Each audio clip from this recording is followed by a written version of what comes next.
Marvel സ്റ്റുഡിയോസിന് അടിത്തറ പാകിയ ഒരു സിനിമയാണ് 2008 പുറത്തിറങ്ങിയ അയൺമാൻ. അവഞ്ചേഴ്സിൽ ഏറ്റവും കൂടുതൽ ഫാൻസ് ഉള്ള ഒരു ക്യാരക്ടറാണ് അയൺമാൻ അഥവാ ടോണി സ്റ്റാർക്ക്. അപ്പോൾ ഇന്നത്തെ വീഡിയോയിൽ നമ്മൾ നോക്കാൻ പോകുന്നത് ടോണി സ്റ്റാർക്ക് അല്ലെങ്കിൽ അയൺമാന്റെ ജീവിതത്തെക്കുറിച്ചാണ്. ടോണി സ്റ്റാർക്കിന്റെ 21 വയസ്സിലാണ് അദ്ദേഹത്തിന്റെ പാരന്റ്സ് ആയ ഹോവേർഡ് സ്റ്റാർക്കും മരിയയും കൊല്ലപ്പെടുന്നത്.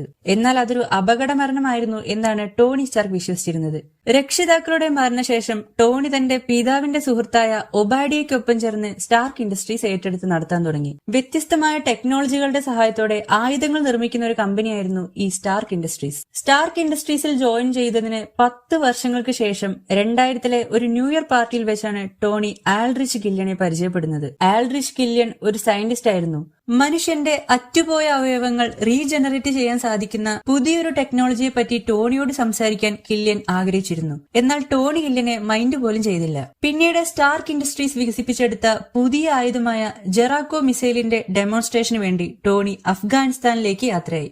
അവിടെ വെച്ച് സ്റ്റാർക്ക് ഇൻഡസ്ട്രീസ് നിർമ്മിച്ച ആയുധങ്ങൾ ഉപയോഗിച്ചുകൊണ്ട് തന്നെ 10 റിംഗ്സ് എന്നറിയപ്പെടുന്ന തീവ്രവാദ സംഘടന ടോണി സ്റ്റാർക്കിനെ അറ്റാക്ക് ചെയ്യുന്നുണ്ട്. അവർക്ക് വേണ്ടി ആയുധങ്ങൾ ഉണ്ടാക്കി കൊടുക്കാൻ ടോണി അങ്ങനെ നിർബന്ധിതനായി. ഒരു ഗുഹയിൽ തടവിൽ കഴിയേണ്ടി വന്ന ടോണിക്ക് സഹായിയായി കൂടെയുണ്ടായിരുന്നത് ഇൻസിൻ എന്ന സയന്റിസ്റ്റ് മാത്രമായിരുന്നു.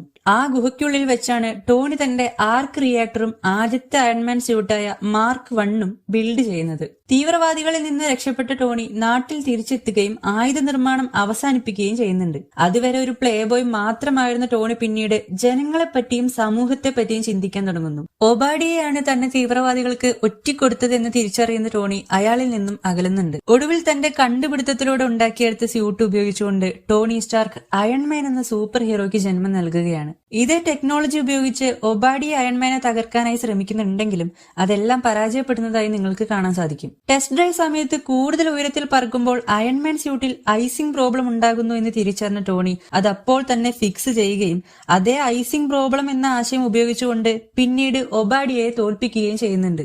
മാത്രമല്ല താനാണ് അയൺമാൻ എന്ന് ടോണി ലോകത്തോട് വിളിച്ചു പറയുകയും ചെയ്യുന്നു. ഇതേ സമയം ടോണിയാണ് അയൺമാൻ എന്ന് മനസ്സിലാക്കിയ ഗവൺമെന്റ് ടോണിയോട് അയൺമാൻ സ്യൂട്ട് തിരിച്ചു നൽകാൻ ആവശ്യപ്പെടുന്നുണ്ടെങ്കിലും അദ്ദേഹം അത് നിരസിക്കുന്നു.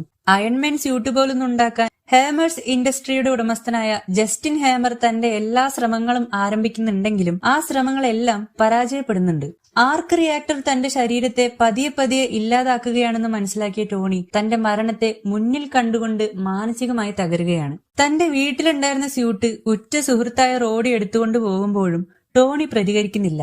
അത്രയും സെക്യൂരിറ്റി സിസ്റ്റംസ് അവിടെ ഉണ്ടായിരുന്നിട്ട് കൂടി ടോണി റോഡിയെ പോകാൻ അനുവദിക്കുകയായിരുന്നു.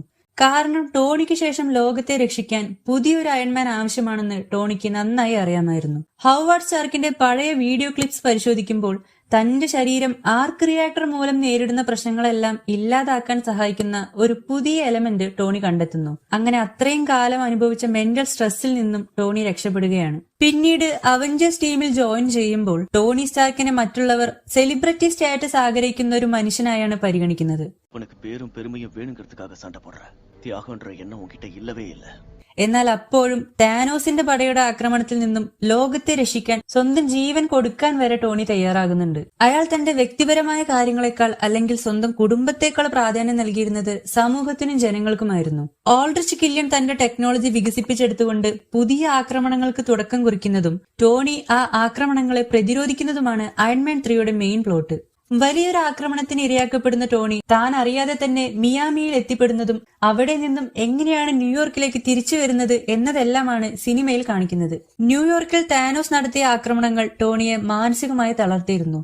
സ്ഥിരമായി ടോണിക്കുണ്ടാകുന്ന പാനിക് അറ്റാക്ക് അതിനുദാഹരണമാണ്. ടോണിയുടെ അഭാവത്തിൽ പ്രവർത്തിക്കാൻ സാധിക്കുന്ന മാർക്ക് 42 എന്ന സ്യൂട്ടിന് ടോണി രൂപം നൽകുന്നത് ഒരേ സമയം ഒരുപാട് ഓപ്പറേഷൻസ് നടത്താനും തന്റെ അഭാവത്തിലും ആളുകൾക്ക് പ്രൊട്ടക്ഷൻ നൽകാനുമാണ്.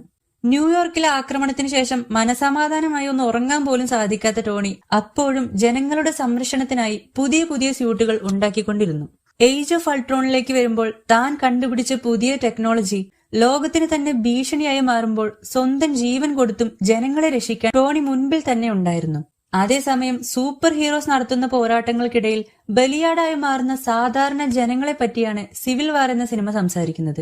അറിയാതെയാണെങ്കിലും താൻ അടങ്ങുന്ന സൂപ്പർ ഹീറോസ് നടത്തിയ പോരാട്ടങ്ങൾക്കിടയിൽ കൊല്ലപ്പെട്ടവരുടെ കുടുംബത്തെ പറ്റിയുള്ള ചിന്തകൾ ടോണിയെ മാനസികമായി വേട്ടയാടുന്നുണ്ട്. സൂപ്പർ ഹീറോസിനും നിയന്ത്രണം ആവശ്യമാണെന്ന് ടോണി തിരിച്ചറിയുന്നു. അതുകൊണ്ട് തന്നെ ഗവൺമെന്റിന് കീഴിൽ പ്രവർത്തിക്കാൻ ടോണി തീരുമാനിക്കുകയും ഈ ആശയത്തിന്റെ പേരിൽ ക്യാപ്റ്റനുമായി പിരിയേണ്ടി വരികയും ചെയ്യുന്നു. മാത്രമല്ല തന്റെ രക്ഷിതാക്കളെ ബക്കി എന്ന സൂപ്പർ സോൾജർ കൊലപ്പെടുത്തിയതാണെന്ന് തിരിച്ചറിയുന്ന ടോണി ബക്കിയെ കൊല്ലാനായി ശ്രമിക്കുന്നു. അറിഞ്ഞുകൊണ്ടല്ല ബക്കി ആ കൊലപാതകങ്ങൾ ചെയ്തതെങ്കിലും ടോണിക്ക് ബക്കിയോട് ക്ഷമിക്കാൻ സാധിക്കുന്നില്ല. കാരണം അയാളും നമ്മളെപ്പോലെ ഒരു സാധാരണ മനുഷ്യനാണ്. തനിക്ക് സംഭവിക്കുന്ന ഓരോ തെറ്റുകളിൽ നിന്നും പുതിയ പാഠങ്ങൾ പഠിക്കുന്ന ഒരു വ്യക്തി കൂടിയായിരുന്നു ടോണി. അയൺമാൻ 3യിൽ മിയാമിയിൽ കുടുങ്ങിപ്പോകുന്ന ടോണി പിന്നീട് സ്പൈഡർമാന് നൽകുന്ന പുതിയ സ്യൂട്ടിൽ ലൊക്കേഷൻ ട്രാക്കർ ഘടിപ്പിക്കുന്നുണ്ട്. ഐസിംഗ് പ്രോബ്ലം, ക്ലൈമറ്റ് ചേഞ്ച് തുടങ്ങിയ പ്രശ്നങ്ങളെല്ലാം ടോണി പരിഹരിക്കുന്നുണ്ട്. സ്പൈഡർമാനെ ഒരു റിയൽ സൂപ്പർ ഹീറോ ആക്കി മാറ്റിയതിന് പിന്നിലും ടോണിക്ക് വലിയൊരു പങ്കുണ്ട്. തനിക്ക് പറ്റിയ തെറ്റുകളൊന്നും പീറ്റർ ആവർത്തിക്കരുതെന്ന് ടോണിക്ക് നിർബന്ധമുണ്ടായിരുന്നു. പീറ്ററിനെ കഴിയുന്നതും അപകടങ്ങളിൽ നിന്നും മാറ്റി നിർത്താൻ ടോണി ശ്രമിച്ചിരുന്നു. ഇൻഫിനിറ്റി വാറിന്റെ അവസാനത്തിൽ താനോസിന്റെ ശരീരത്തിൽ ശക്തിയാർന്ന പ്രഹരമേൽപ്പിച്ച ചോര വരുത്തുന്ന ഒരേയൊരു സൂപ്പർ ഹീറോ അയൺമാൻ ആണ്. ക്രൂരനായ താനോസ് പോലും ടോണിയെ ബഹുമാനിക്കുന്നുണ്ട്. ഡോക്ടർ സ്ട്രേഞ്ച് ടൈം സ്റ്റോൺ നൽകി ടോണിയുടെ ജീവൻ രക്ഷിച്ചപ്പോൾ തന്നെ താനോസിനെ ഭാവിയിൽ തോൽപ്പിക്കാൻ പോകുന്ന ഒരേ ഒരു വ്യക്തി താനാണെന്ന് ടോണി തിരിച്ചറിയുകയായിരുന്നു. മാത്രമല്ല പീറ്ററിന്റെ അഭാവവും ടോണിയെ തളർത്തുന്നുണ്ട്. ഭൂമിയിൽ തിരിച്ചെത്തിയ ടോണി പിന്നീട് സ്വന്തം കുടുംബത്തിനെ പറ്റിയാണ് ചിന്തിക്കുന്നത്. കാരണം തന്റെ മരണം ടോണി മുന്നിൽ കണ്ടിരുന്നു.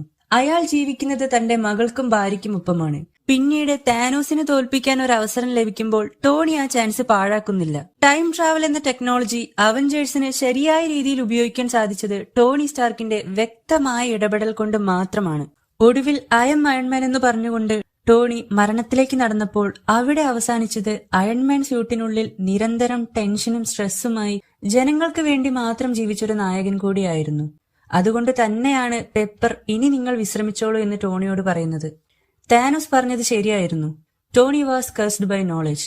അറിവായിരുന്നു ടോണിയുടെ ശാപം. ടോണി സ്റ്റാർക്ക് അയൺമാനായി മാറിയത് മുതൽ അയാളെ അസ്വസ്ഥനാക്കിയത് ടെക്നോളജിയും അയാൾ നേടിയെടുത്ത അറിവുമായിരുന്നു. Every single time, Tony Stark was ready to sacrifice himself.